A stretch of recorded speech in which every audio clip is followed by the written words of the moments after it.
Ladies and gentlemen, today we have some very exciting updates, and some of these are coming directly from Nintendo, so that's always good news when you're getting it directly from the source. We have some Nintendo Switch news and some Nintendo Switch 2 news, so let's just go ahead and get into the video. Yes, back onto Switch 2 videos. Feel like a little greedy goblin. I tried to skip Switch 2 videos for like 4 or 5 days, but now Nintendo is just dropping news left and right, so I gotta talk about it. Before we get started, if you could hit a like and subscribe, that would truly mean the world to me if you considered becoming part of this community, and let's just go ahead and get into the video. So first, let's talk about something that's just very comical for me, and probably you too. Nintendo is a massive company, the most cash-rich company in all of Japan currently, but that was not always the case. The Wii U, I think, came out in 2012, I think, right? And a 3DS in 2013. I could be getting that wrong. Starting there and going forward, let's just say a year or two before the Switch came out, they were not doing so well, and it was not looking great for them. Now, sure, they were probably going to survive, but if Nintendo was ever going to be purchased at any time, that was probably the time that it might have been possible. And I don't think it was ever going to be possible. Like, we have the story with Microsoft going to Nintendo and trying to purchase them, and the rumor is that they were laughed out of the room, which is so damn funny to me. Could you just imagine, like, some regular guy from Microsoft going there? I don't know who it was at the time, but just a bunch of Japanese businessmen start laughing at you. Yeah, that's not a great day. Well, back in 2016, another company considered buying Nintendo, and it doesn't make sense, but at the same time, it kind of does make sense. In 2016, Disney considered buying Nintendo. Former Disney Imagineer worked closely with Bob Iger, I don't know, claimed that Disney seriously considered buying Nintendo. Yeah, that's what I was saying. In 2016, Nintendo was not doing so good. So we didn't know how successful the Switch would be. If this was ever going to happen, that might have been the time that it could have happened. No matter how good or bad they're doing, I just can't ever see them being bought. Like, they would probably close down before that would ever happen, right? Nintendo kind of aligns with Disney a little bit.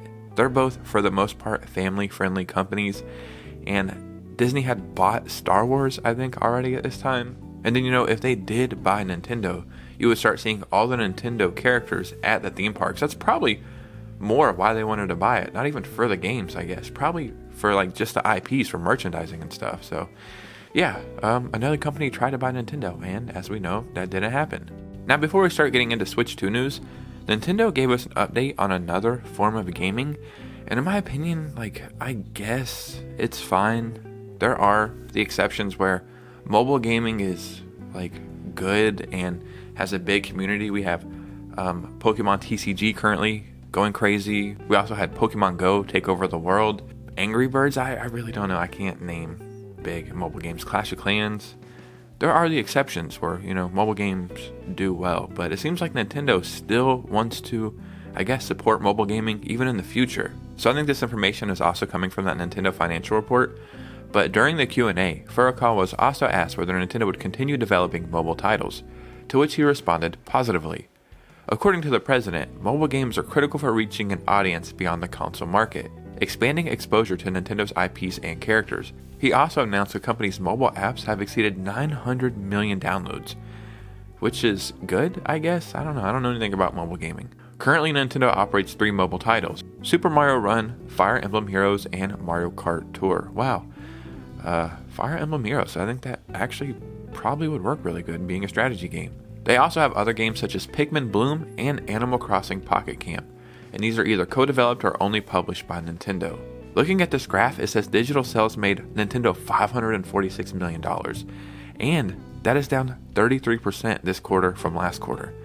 So I guess they should keep doing it. I never expected the sales to be that high. Now, ladies and gentlemen, let's start getting into Nintendo Switch 2 news. And it's always great when you're getting this news directly from Nintendo. Leaks are cool, but man, when you get it from Nintendo, it's just a little bit cooler. Well, maybe not really, in case you're a bad boy and you only like leaks. You like doing stuff the bad boy way.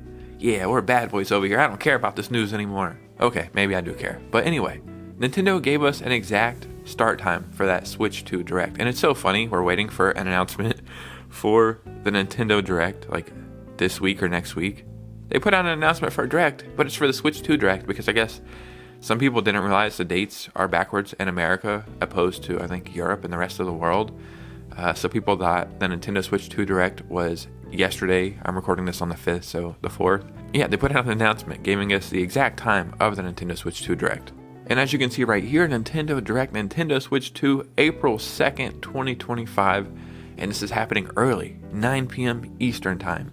I'm expecting this to go at least an hour. Probably more, actually. I don't know. I think the Switch 1 Direct was like 40 minutes long. You gotta think.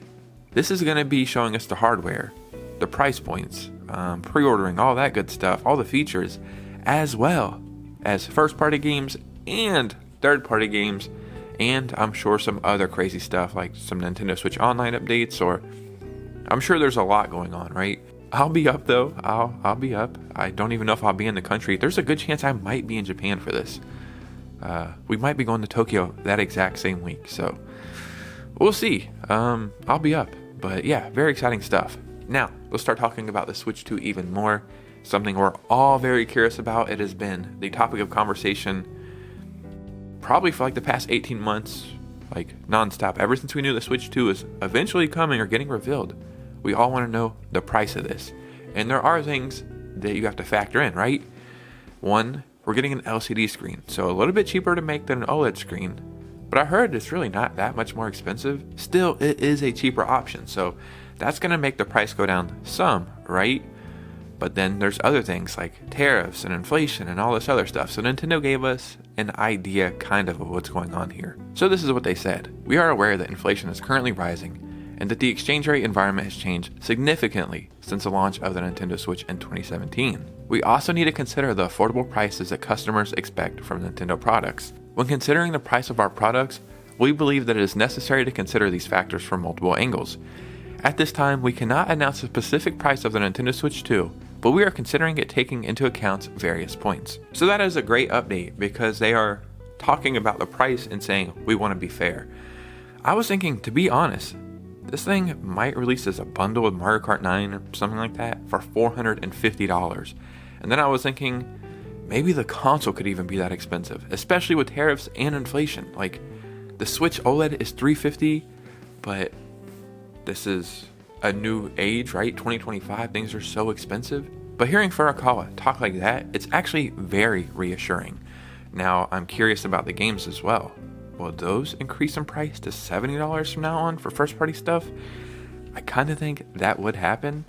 But if that does happen, then hopefully that will offset some of the cost of the console. So, as of right now, before we get any new information, I think this console is going to launch at $399. There's other people saying they think $350, and they could be right, but I'm one of those people who like to kind of prepare for the worst and hope for the best, right? So if $400 is the max I have to pay, then so be it, because we know this console is never going to get a price decrease unless it sells horribly, which I don't see happening.